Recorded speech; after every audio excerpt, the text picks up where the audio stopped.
Sharon Brody documents her life and the little things she sees each day. Like me, she is not a professional photographer, but like me, she has a passion for seeing. Professionally, she has been a familiar voice on Boston radio for decades. She's now the host of Weekend Edition on WBUR. She reports features and contributes essays. She originated WBUR's CitySpace StoryTime and co-founded No Soap Radio, an award-winning sketch comedy troupe. Photographically, she hopes, one day, to have a show of her photography, but mostly so she can have wine and cheese. Sharon Brody is a friend and an inspiration. Sharon, we're friends, I think. We're friends, right? Okay. That's safe to say. Yeah. So the reason I wanted to have you on this program is because you're not a professional photographer, but you care about photography, and I think, and maybe I'm wrong about this, but you've been doing it for a good portion of your life. I mean, you invest in your photography, you care about it, you do something interesting with it as well with your hashtag poetry. And so so part of the reason I wanted to have you on is because sometimes it's nice to not necessarily have these world-renowned photographers, but just to talk about like peers. And you're also very eloquent.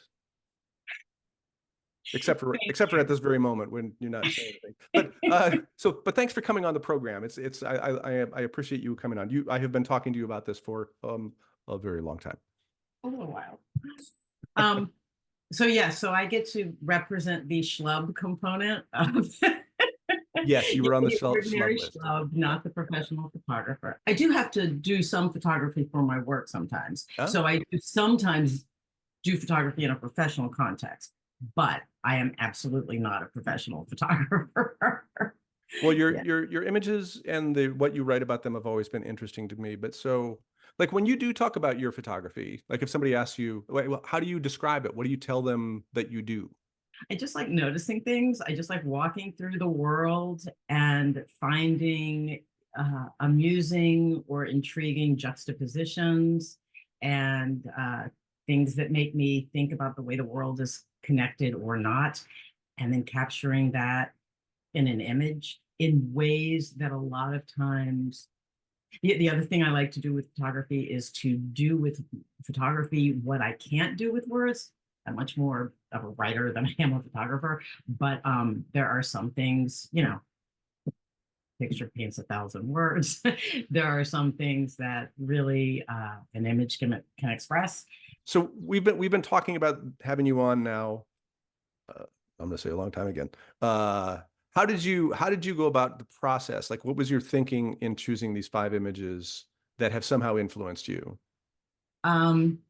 I tried to think about sort of teenage and young 20s me, because that was when I started paying attention to photography more.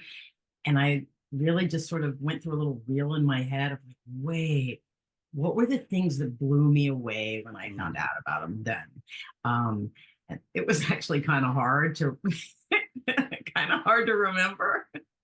But these things rose to the surface. Your first image is not a photograph?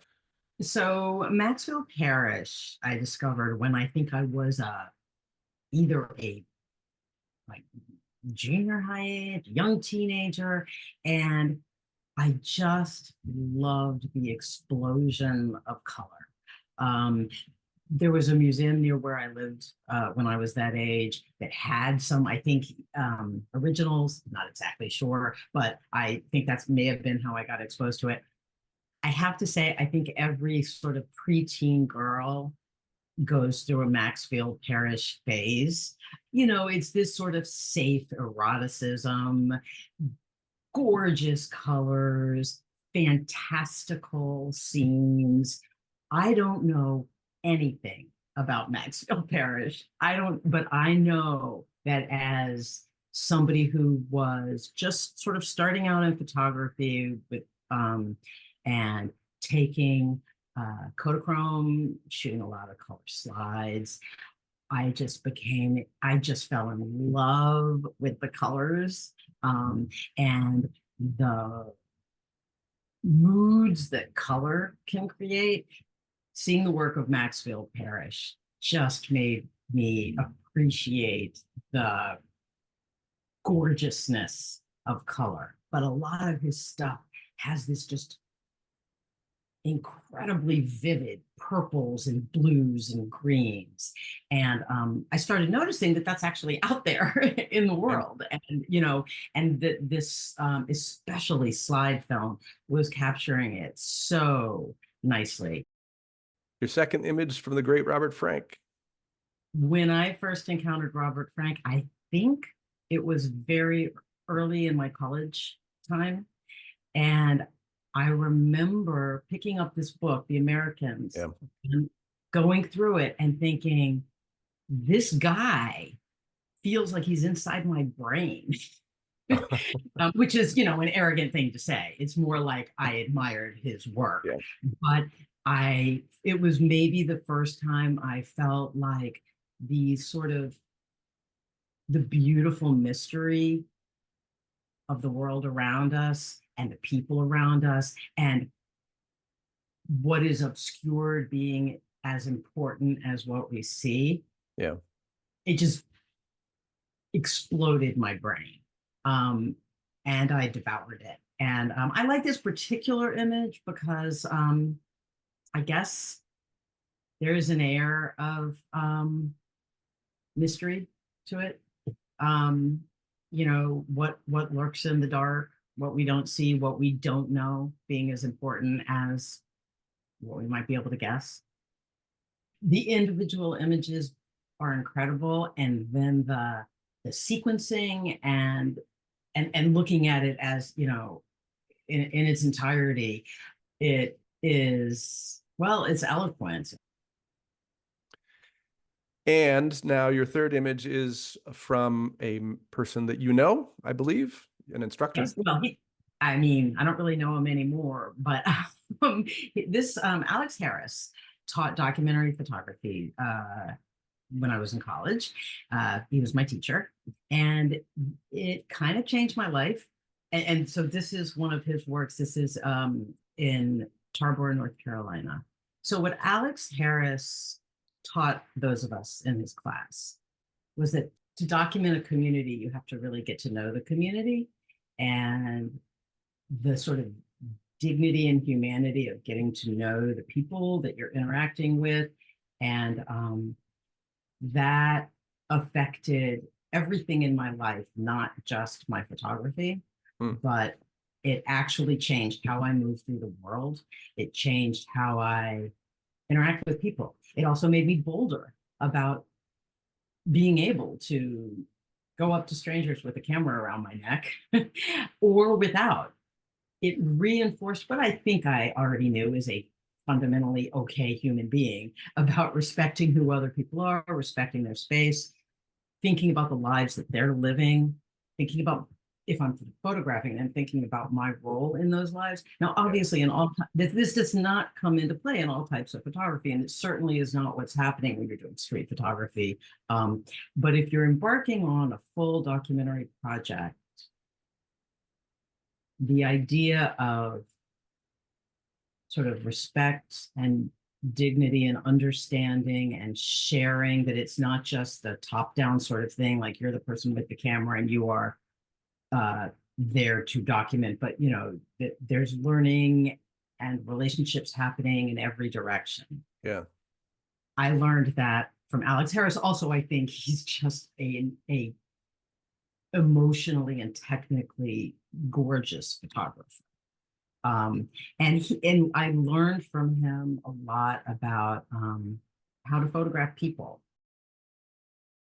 Your fourth image, and I just realized as you were talking that there's a Southern bent to at least some of the images. With William Eggleston now here is a Southern photographer, as well as your previous Alex Harris. And I don't know where this is from Robert Frank, but many of these images from the Americans were in the American South. Anyway, so William Eggleston and the tricycle. I thought this was a good example of what I love about finding sort of playing around with scale. I mean, I find this a very witty. I just love this image. It's sort of Americana, the photographer remembering to change your own perspective. This wouldn't be a particularly interesting picture from a different angle, but remembering to get down low. And, I mean, I goof around with trying to do this myself, obviously. I mean, it feels so awkward to put what I do in the same frame of reference as these. No, but but I can see in you talking about this and seeing this image, the influence on what you do in the images, at least that I've seen of yours. So you're not saying you're William Eggleston, but there is an influence that's there. Yeah, it's definitely an influence. I mean, just that sort of and also the beauty in the ordinary. This is something that I think exactly unites all the photographers that I like. Not so much the Parrish paintings, but almost all the photographers that I am influenced by and sort of find myself going back to and flocking to, find that that sort of absolute beauty in the mundane, I guess. Mm-hmm. Yeah. Or you could call it find the sacred in the mundane, and that really appeals to me. That's just kind of where I find my eye going all the time when I'm out with my camera. It's the trike, it's American childhood, it's the rust on the trike, it's the angle of the photo, it's the perfect, ranch houses in the background that, sort of represent mid-century America. It just kind of wraps it all up in one picture, but it isn't condescending. It isn't looking down its nose at any of this. It's just like, hey, this is kind of awesome. And then we finish off with Diane Arbus and the kid with the grenade. I have to say that most pictures of children that I take, some, especially ones that are more than just like sweet pictures of relatives to just have for the scrapbook. Most pictures of children I take, somebody winds up saying to me like, "Oh my God, that's an Arbus." Because kids are just so magnificently strange. Yes. And the most ordinary kid is the weirdest human you've ever encountered, and they haven't learned to cover that up yet. They're freakish. And it reminds me of, like, we've all got that inside us, I think. And the older we get, the more we start kind of masking that and covering that up as if there's something to be ashamed of. But, people are just strange. And I love how Arbus, in the works that she's most known for, sees that and captures that, and I think kind of celebrates it. I mean, there are people who I know think that, her stuff is too out there or is in some way negative, but I don't look at it that way at all. I think of it as celebrations of humanity and all of its oddness. Sharon Brody, journalist and friend, thank you for coming on the Crit House. Thank you for asking me. This is actually quite an honor, and I'm feeling a little I'm verklempt. It's like, oh, you're including me with the photographers. Thank you, Jeff. Well, you are a photographer as well. You're just not a professional one. And it was an honor to have you on the Crit House. Thank you. And thank you all for watching the Crit House.